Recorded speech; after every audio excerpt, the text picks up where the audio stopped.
Bismillahirrahmanirrahim. Assalamualaikum warahmatullahi wabarakatuh. Alhamdulillahilladzi arsala rasulahu bil huda wa dinil haqq liyuzhirahu 'alad dini kulli wa kafa billahi syahida.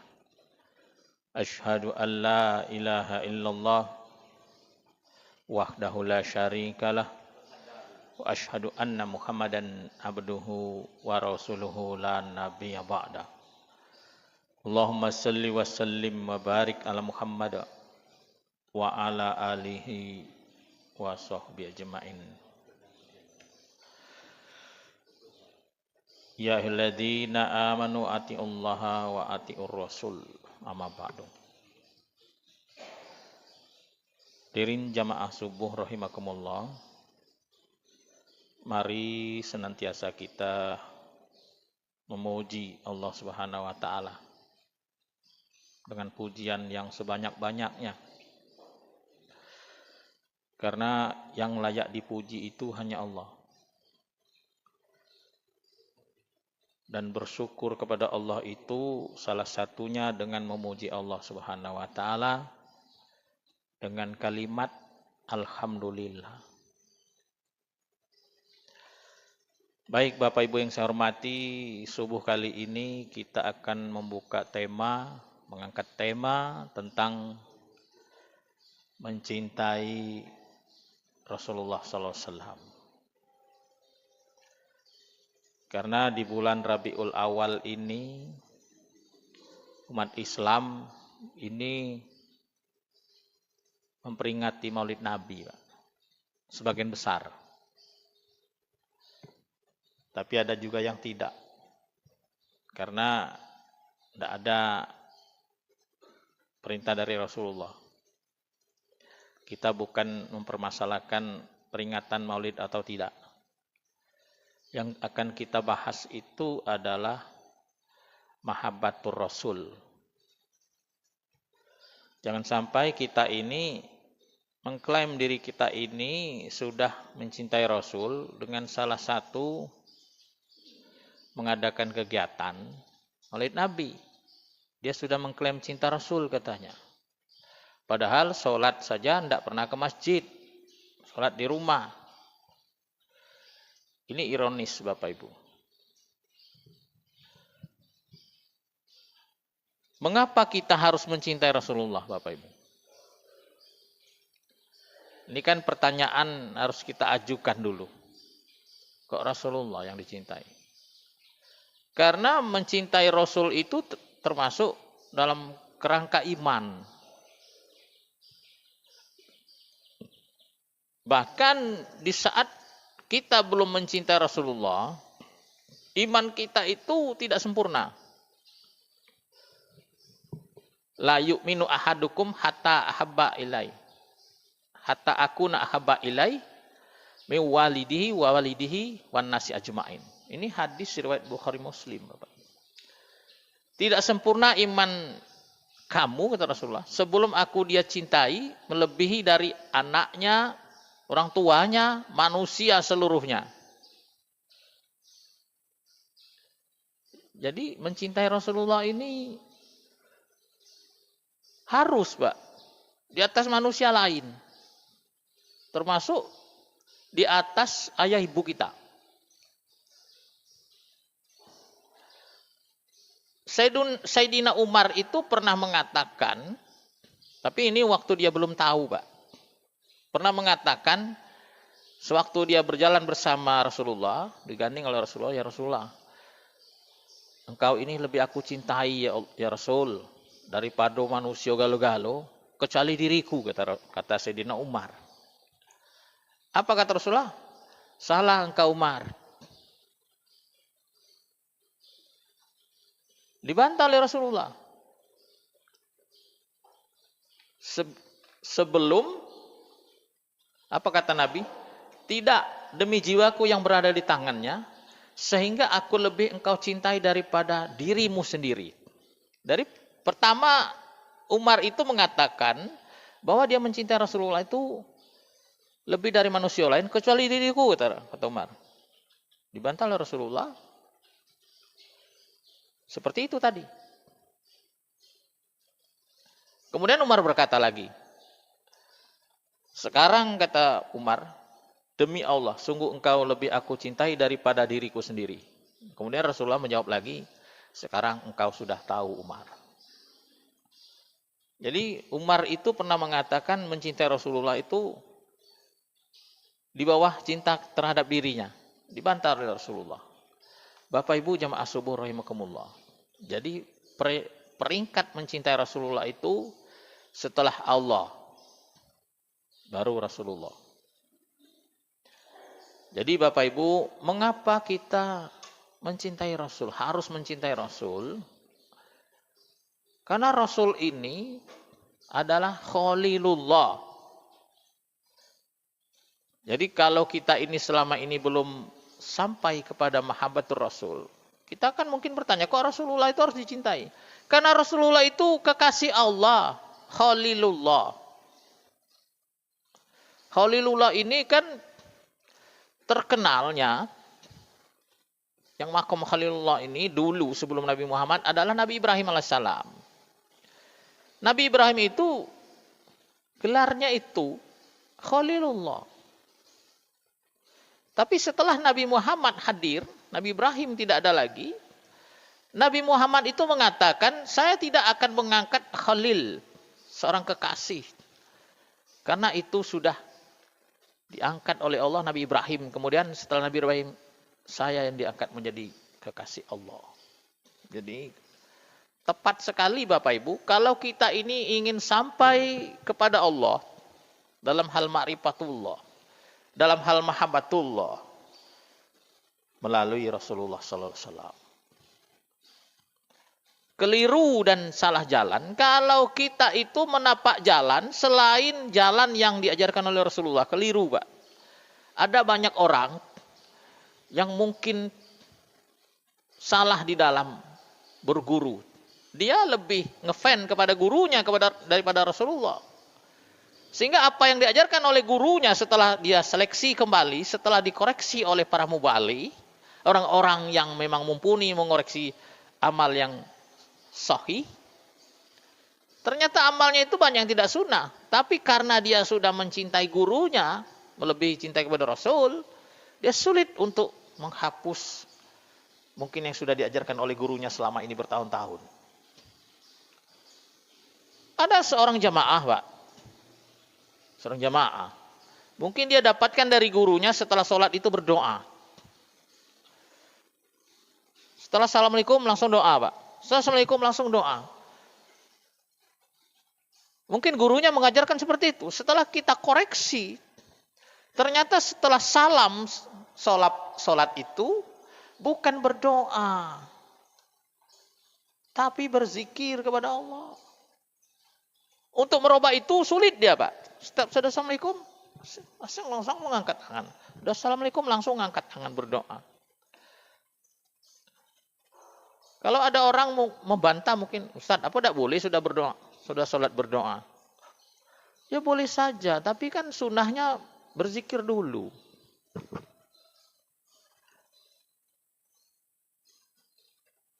Kemudian mengapa kita harus mencintai Rasul? Karena Rasul itu suri toladan. Laqad kana lakum fi Rasulillah uswatun hasanah. Karena beliau itu contoh dan harus dijadikan contoh, Pak. Banyak orang yang belum menjadikan Rasul itu sebagai contoh, sebagai suri toladan. Dia lebih cenderung ngefans-nya itu kepada pemain sepak bola mungkin, Pak. Sampai anaknya dinamakan pemain sepak bola. Ngefans dengan artis. Tidak dilarang Bapak Ibu. Tapi di situ kan kelihatan. Kalau dia memang ngefans dengan Rasulullah, anaknya diberi dengan nama Muhammad. Anaknya itu harus diberi Muhammad. Kalau dia ngefans dengan Muhammad. Bukan dengan pemain sepak bola. Mohon maaf kalau yang hobi sepak bola. Yang hobi dengan nama-nama hebat orang-orang hebat dunia. Banyak orang hebat di dunia ini, Pak. Presiden Amerika itu banyak yang hebat. Abraham Lincoln itu kan hebat tuh, Pak. Bruce Lee itu hebat. Ada orang Indonesia ini menamakan anaknya Bruce Lee karena ngefans dengan kehebatan seseorang. Tapi di saat seseorang itu belajar agama, belajar sifat-sifat Allah, belajar tentang Nabi Muhammad, insya Allah nama anaknya itu tidak jauh dari Muhammad, anaknya itu, Pak. Tidak jauh nama anaknya itu dari nama-nama Islami. Insya Allah seperti itu. Tapi kalau dia belum belajar agama, anaknya ini diberi nama, mohon maaf kalau anak bapak ibu, anaknya tidak mesti nama Muhammad sebenarnya.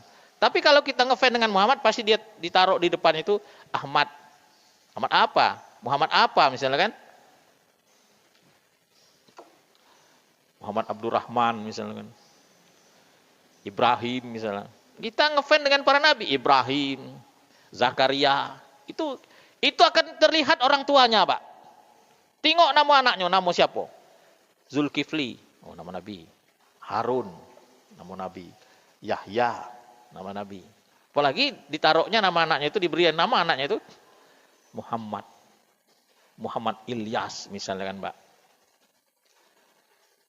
Ya, ini untuk koreksi kita ke depan. Bahkan seseorang itu kalau memberi nama anaknya Muhammad, ya, Pak, dalam keterangan, kalau kita nunjuk nama anak kita Muhammad atau Ahmad, kita tidak boleh masing-masing marahi anak itu tuh, Pak, karena kita menghargai nama Muhammad. Nak di hari-hari nak kita umpama dia cuma sekedar salah dikit. Jadi kalau lah nunjuk nama anak Muhammad itu hati-hati juga. Baik Bapak Ibu yang saya hormati, ayat Al-Quran, Kul in kuntum tuhibbunallah fattabi'uni yuhibbukumullah wa yaghfir lakum dzunubakum. Ini yang di dalam Al-Quran, kalau kamu itu ingin mencintai Allah, banyak orang di dalam menggapai sesuatu, harapan yang sangat tinggi, entah itu surga Allah, ampunan Allah, rahmat Allah, apalagi dekat dengan Allah. Kalau ayat ini kul in kuntum tuhibbunallah, berarti ayat ini meletakkan cinta kepada Allah. Seandainya kamu itu ingin mencintai Allah, fattabi'uni, maka ikuti aku. Bukan jalan para syekh, bukan jalan para guru, tapi ikuti aku, kata Rasulullah. Fattabi'uni yuhibbukumullah, maka Allah akan mencintai kamu. Wa yaghfir lakum dzunubakum, dan Allah akan mengampunkan dosa-dosa kamu. Jadi menggapai cinta Allah itu bukan melalui jalan-jalan lain, tapi jalan mengikuti sang suri tauladan. Bapak Ibu jamaah subuh rahimakumullah. Yang pertama, mengapa kita mencintai beliau? Karena beliau itu memang kekasih Allah. Di saat seseorang itu mencintai Nabi Muhammad, dia akan dicintai Allah Subhanahu wa taala. Bahkan amalan untuk kita mencintai Rasul itu adalah salah satunya bersolawat kepada beliau. Hari ini hari Jumat, Pak. Sangat tepat untuk kita bersolawat kepada Rasul. Sambil Bapak Ibu duduk berzikir, sambil Bapak Ibu minum kopi subuh, sarapan subuh, ucapkan salawat sebanyak-banyaknya. Allahumma sholli ala Muhammad wa ala ali Muhammad. Allahumma sholli ala Muhammad wa ala ali Muhammad. Semakin banyak mengucapkan salawat, semakin kita akan mendapatkan syafaat dari Rasul. Karena salah satu cara untuk mendapatkan syafaat itu banyak bersolawat kepada beliau. Satu solawat dibalas 10, Pak. 10 dibayar 100. Kalau 100 solawat akan dibalas 1000. Bagaimana kalau 1000, Pak? Banyak sekali itu, Pak. Kan pernah dialog antara sahabat dengan Rasulullah. Berapa banyaknya harus bersolawat itu? Apakah sekian? Kata sahabat, sejam umpamakan 100. Bagus kata Rasulullah. Tapi kalau bisa lebih bagus. Sampai sahabat mengatakan, bagaimana kalau saya bersalawat 1/4 hari? Bagus, kalau bisa ditambah lagi lebih bagus. Bagaimana kalau sehari, setengah hari? Bagus kata Rasulullah. Kalau bisa tambah lagi lebih bagus. Kalau bisa lebih banyak lagi. Maka sahabat ini mengatakan, kalau begitu hari-hari saya akan saya gunakan untuk bersalawat padamu ya Rasulullah. Begitu cinta sahabat dengan Rasulullah. Kita ini Bapak Ibu memang tidak bertemu dengan Rasulullah. Kita umat akhir zaman yang sudah jauh dari Rasulullah. Tapi di saat kita ingin menghidupkan mahabbatur Rasul itu bisa, Pak. Dengan mengingat-ingat, dengan membaca kisah-kisah beliau, pribadi beliau. Karena beliau ini seorang manusia biasa yang agung, Pak. Dia memang manusia biasa, makan, minum, berjalan, tidur, punya istri, manusia biasa. Tapi beliau manusia super. Kalau ingin tahu manusia super di permukaan bumi siapa? Itulah Rasulullah sallallahu alaihi wasallam. Manusia hebat yang pernah hadir di permukaan bumi. Siapa itu? Rasulullah sallallahu alaihi wasallam. Kalau nabi-nabi lain, bukan maksud merendahkan nabi, Pak, bukan. Bagaimana kehebatan, kebesaran beliau? Kalau nabi lain kan gelarnya alaihi salam. Nabi Musa alaihissalam, Nabi Ibrahim alaihissalam. Tapi kalau Nabi Muhammad sallallahu alaihi wasallam, ada sallallahnya di situ. Bapak Ibu jamaah subuh rahimakumullah. Ada banyak dalil mengapa kita harus mencintai Rasul. An-Nisa 80, An-Nur 54, An-Nur 56. Mayuti'ir Rasul faqad ata Allah. Barang siapa yang sudah taat kepada Rasul, dia taat kepada Allah. Barang siapa yang mencintai Rasul, dia sudah cinta kepada Allah. Wa atir Rasul la'alakum turhamun. Ikuti Rasul, maka Allah akan mencurahkan rahmat. Wa in tuti'u tahtadu. Dan jika kamu taat kepadanya, maksudnya mentaati Rasul, maka kamu akan diberi petunjuk oleh Allah. Jadi orang yang mencontoh Rasulullah itu mendapatkan hidayah, Pak. Salah satu upaya mendapatkan hidayah adalah mencontoh Rasulullah sallallahu alaihi wasallam. Baik Bapak Ibu jamaah subuh rahimakumullah. Jadi mencintai Rasulullah ini adalah untuk mendapatkan pertama cinta Allah, yang kedua mendapatkan ampunan Allah. Itu Al-Qur'an surah Ali Imran 31 yang kita bacakan tadi. Qul in kuntum tuhibbunallah fattabi'uni yuhibbukumullah wa yaghfir lakum dzunubakum. Bapak Ibu jamaah subuh yang saya hormati, salah satu upaya kita untuk mencari rahmat Allah, tidak usah jauh-jauh, Pak. Tidak usah payah-payah mengeluarkan biaya. Bukan berarti kita tidak bukan harus sedekah, tidak juga. Banyak bersolawat kepada beliau. Salah satu untuk mendapatkan rahmat Allah. Man sholla alaihi sholla wahida sallallahu alaihi asyra. Barang siapa yang bersalawat kepadaku sekali, maka Allah akan balas 10 kali. Sekali saja kita bersalawat, Allahumma sholli Muhammad wa ala ali Muhammad, Allah akan balas salawat kita yang sekali itu dengan 10 kali kebaikan, dinaikkan 10 derajat, dihapuskan 10 dosa. Bagaimana kalau kita bisa menghasilkan sehari itu 100 salawat? Kalau 10 dibalas 100. Kalau 100 lipatannya, balasannya itu 1000. Kan mudah, Pak. Salawat yang paling pendek itu Allahumma sholli ala Muhammad wa ala ali Muhammad.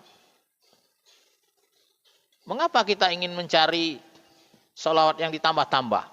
Sholawat yang dikarang-karang ulama. Bukan merendahkan ulama. Tapi sholawat yang diajarkan oleh Rasulullah itu sholawat yang paling utama. Itu sholawat yang paling utama Bapak Ibu. Kalau ingin panjang, pakai sholat Ibrahimiyah. Bukan sholawat nariyah Pak. Mohon maaf, bukan sholawat nariyah. Sholawat nariyah itu tidak diajarkan dari Rasulullah. Bukan, itu karangan ulama Bapak Ibu. Bahkan ada sebagian ulama mengharamkan sholawat nariyah itu Pak.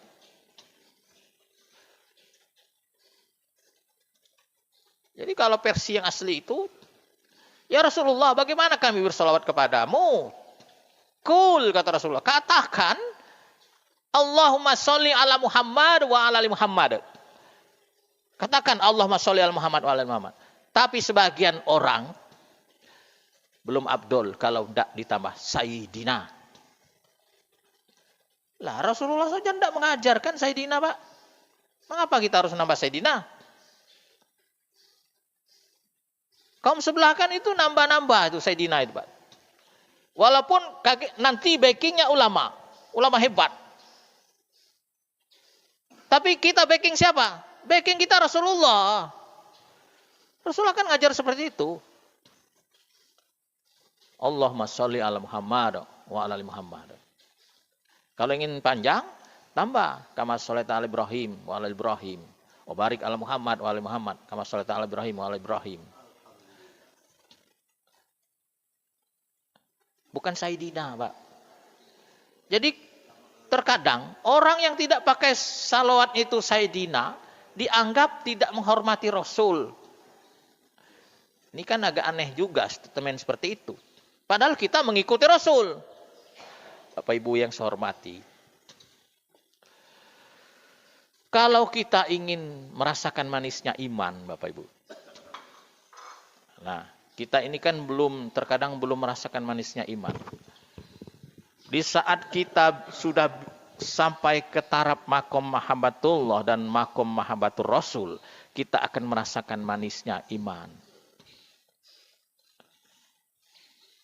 Iman itu lezat, Pak. Iman itu manis. Iman itu enak.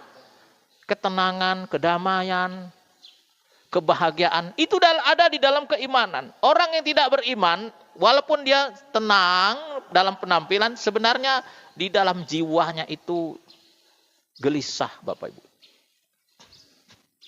Alhamdulillah kita ini termasuk orang yang beriman dan taat, Pak. Salah satu ketaatan kita itu adalah menegakkan sholat.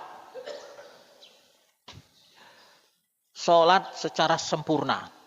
Sempurna bagaimana, Pak? Sempurna dalam artian kita bisa melakukan rukun dan syarat-syarat. Walaupun ada sebagian orang yang kurang sempurna di dalam gerakan. Seperti rukuknya, seperti sujudnya. Sujudnya tidak nyentuh lantai. Karena keadaan sakit, Bapak Ibu.